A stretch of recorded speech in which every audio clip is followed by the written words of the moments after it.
অভিযোগ উঠেছে অজয় দেবগন অভিনীত ময়দান ছবির পরিচালক অমিত শর্মার বিরুদ্ধে।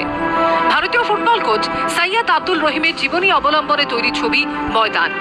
1962 সালের এশিয়ান গেমসে ভারতীয় ফুটবল দলের সোনা জয়, 1956 সালের মেলবোর্ন অলিম্পিক্স, 1960 রোম অলিম্পিক্সের ইতিহাসকে পর্দায় তুলে ধরেছেন পরিচালক। ছবির একটি অংশে দেখা যায় 1962 সালের এশিয়ান গেমসের সেমিফাইনালের দৃশ্য, যেখানে বিখ্যাত ফুটবলার প্রশান্ত সিং বসে রয়েছেন রিজার্ভ বেঞ্চে। আর এখানেই তথ্য বিকৃত করার অভিযোগ তুলেছেন প্রশান্ত সিং এর মেয়ে সোনালী সরকার। তার দাবি, 1962 সালের এশিয়ান গেমসে সারা টুর্নামেন্টে তার বাবা না খেললেও সেমিফাইনাল এবং ফাইনালে দুর্দান্ত খেলেছিলেন তিনি ছিলেন দলের কনিষ্ঠতম ফুটবলার। কখনোই বাবাকে দেখতে পাইনি। বাবার যে কন্ট্রিবিউশন, বাবা এত সুন্দর খেলেছিল, সেটা দেখলে বুঝতে পারবেন যে পুরো মুছে দিয়েছে, বাবা কোথাও নেই।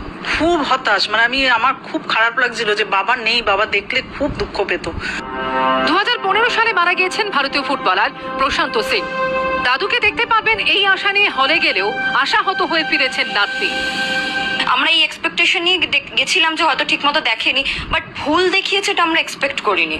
দিস ওয়াজ আমরা এটা ইমাজিন করতে পারিনি। তো মা বাবা দুজনেই কাঁদতে কাঁদতে বাড়িতে ঢুকেছেন। আমরা সেই রাত পুরো ঘুমাতে পারিনি, কারণ 1962 এশিয়ান গেমসে গোল্ড আনার মতো একটা এত বড় অ্যাচিভমেন্ট, এত বড় ম্যাচে দাদু খেলেছিলেন, সেটাকে মুভি মেকার্সরা পুরোটা ইরেজ করে অ্যান্ড ওই কন্ট্রিবিউশনসগুলো অন্য কাউকে অ্যাট্রিবিউট করেছেন।